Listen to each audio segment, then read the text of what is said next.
Ouais, ouais.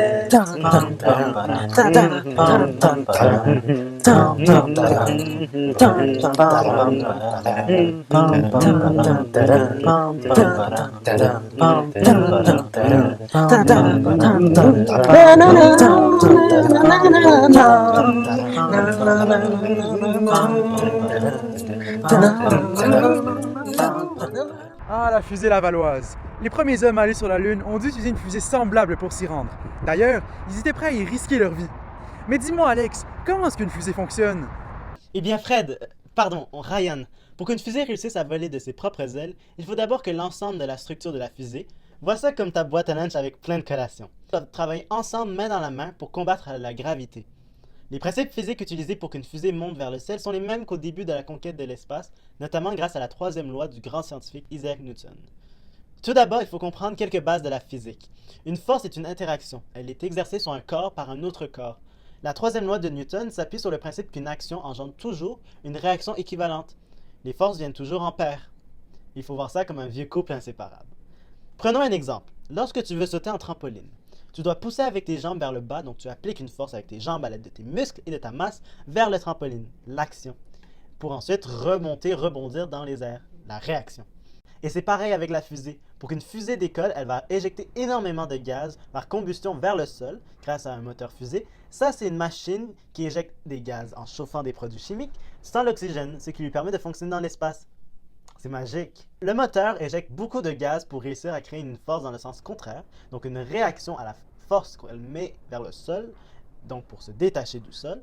Plus la masse éjectée ainsi que sa vitesse d'éjection sont grandes, plus la force de réaction sera importante. Les scientifiques ont créé un moteur de lanceur afin d'obtenir une gigantesque force de réaction et permettre un décollage puissant. Par la suite, reprenons l'exemple du trampoline. Quand tu es rendu dans les airs, tu retombes immédiatement. Cela est dû au super pouvoir de la gravité et des forces aérodynamiques.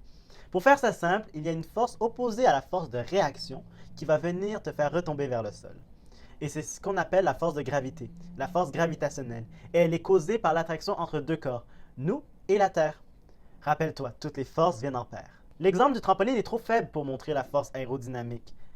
Celle-ci sera plus importante sur un véhicule, sur un avion ou une fusée, puisque les forces aérodynamiques sont les forces de la résistance de l'air exercées sur un corps. Alors, le lancement d'une fusée n'est pas si simple que ça, car elle doit défier la gravité, mais également les forces aérodynamiques pour pouvoir décoller et entrer dans l'espace. Comme tu as dit, la Terre aime ce qui se trouve sous sa surface. Ces choses gravitent autour d'elle. Elles sont attirées par la Terre et la fusée n'y fait pas exception.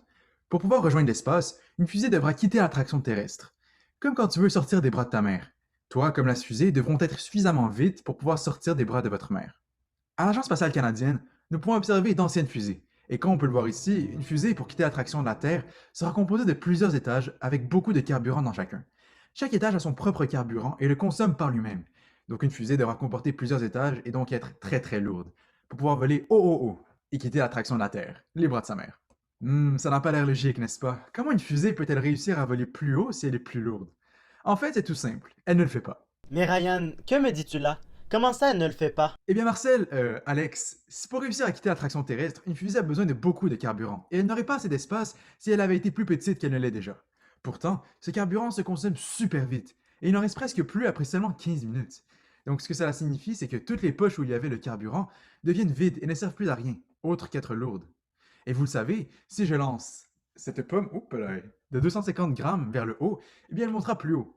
Tandis que si je lançais une boule de la même forme et de 2 kg, comme par exemple ce réveil matin, oh my god, eh bien il monte beaucoup moins haut pour la même force que j'ai dû mettre. C'est la même chose avec la fusée. Il faut qu'elle soit plus légère pour pouvoir augmenter son accélération et ainsi aller plus loin. Dis-moi Ryan, est-ce une autre loi de Newton? Oui, Alex. En fait, Newton a découvert une loi qui nous permettra d'expliquer le phénomène que j'ai décrit. Les forces qui entrent en action sur un objet sont égales à sa masse multipliée par son accélération.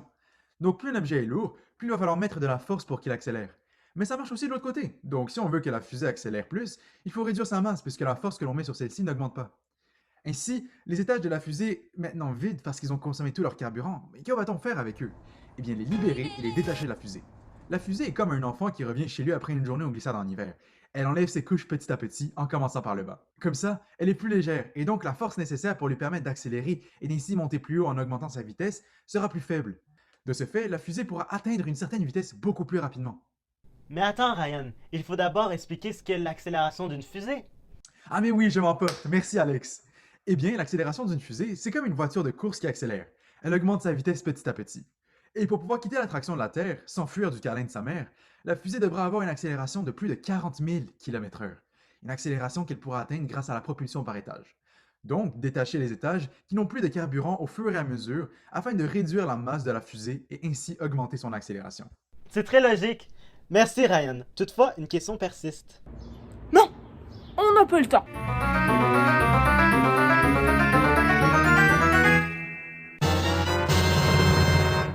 Dans cette prochaine section, nous allons porter notre attention sur les astronautes et laisser de côté un petit peu sa fusée. Pour vous parler de ça, je me suis dit que j'allais mettre dans mon milieu naturel à moi, qui est la nature, ou, on va se le dire, ma cour arrière, pour vous parler en fait du milieu naturel des astronautes, qui est l'espace. Pour ce faire, on va commencer par la grande question. Qu'est-ce qui motive une femme ou un homme à vouloir voyager dans l'espace, et ce, malgré les nombreux risques associés au métier? Avant de poursuivre, c'est extrêmement important de comprendre c'est quoi la motivation? Pour se répondre à cette grande question, nous avons mis nos jeunes experts au défi et voici les réponses que nous avons récoltées. Tu sais, c'est quoi la motivation? La motivation, c'est de pousser à faire quelque chose. Est-ce que tu sais c'est quoi la motivation? C'est pas c'est quoi la motivation? La motivation, c'est un concept qui se caractérise par le besoin ou le désir de se dépasser et de s'accomplir. C'est en quelque sorte ce qui vous pousse le matin à vous réveiller, à aller à l'école, à jouer à votre sport préféré. Certains iront jusqu'à dire que c'est ce qui distingue les humains des animaux. Il existe plusieurs sortes de motivation. Pour ce qui est de nos astronautes, nous, on va se concentrer sur la motivation intrinsèque et extrinsèque. Dans la vie, on peut être motivé, dans bien des cas, par une récompense comme un trophée, des bonbons ou des sous. Ça, on appelle ça la motivation extrinsèque. Puis dans d'autres, la motivation se traduit par quelque chose qui est beaucoup plus profond, une volonté de s'accomplir individuellement, parfois afin de devenir la meilleure version de soi-même. Ça, c'est la motivation intrinsèque. Ça arrive souvent avec nos astronautes qui sont poussés par un désir de découvrir, de s'accomplir et d'apprendre. On parle ici de motivation intrinsèque. Ne t'est-il jamais arrivé d'apprendre une situation ou d'avoir peur de faire quelque chose de nouveau? Ton cœur bat de plus en plus vite, tu as chaud, tu transpires, mais ce sont des réactions tout à fait normales. En fait, dans la vie de tous les jours, ces réactions, qu'on appelle les réactions au stress, vont sûrement t'arriver beaucoup plus souvent que tu ne le penses. C'est quoi le stress? Eh bien, c'est une réponse psychologique et physiologique à une situation qui te déstabilise. En d'autres mots, c'est une réponse à un stresseur dans le but d'endurer, d'ajuster ou encore surmonter une situation. Mais c'est quoi un stresseur? Un stresseur, c'est un peu comme une petite clochette dans ton cerveau qui fait comme bing bing pour te dire que quelque chose ne roule pas rond ou est une nouvelle. En fait, un stresseur, ça veut te prévenir d'une peur ou encore d'un danger imminent qui pourrait t'arriver. Il est important de comprendre que les stresseurs sont différents pour tout le monde. Ce qui va te stresser toi ne va pas forcément stresser quelqu'un d'autre dans ta famille, par exemple. C'est ce qui fait de nous des êtres humains complètement différents.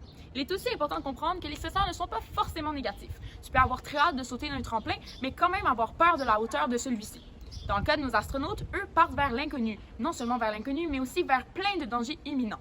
Il est donc très probable pour eux qu'ils vont faire face à plein de stresseurs nouveaux. Il est donc important qu'ils sachent comment gérer ceux-ci. Les astronautes font face à 3 principaux stresseurs.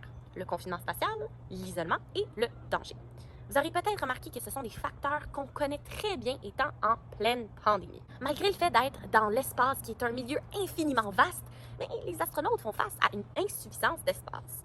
Ils sont forcés d'être confinés ensemble dans un petit engin spatial. C'est ironique, non? Un peu comme vous et vos parents dans la maison en pleine pandémie. Les scientifiques appellent ce phénomène le crowding.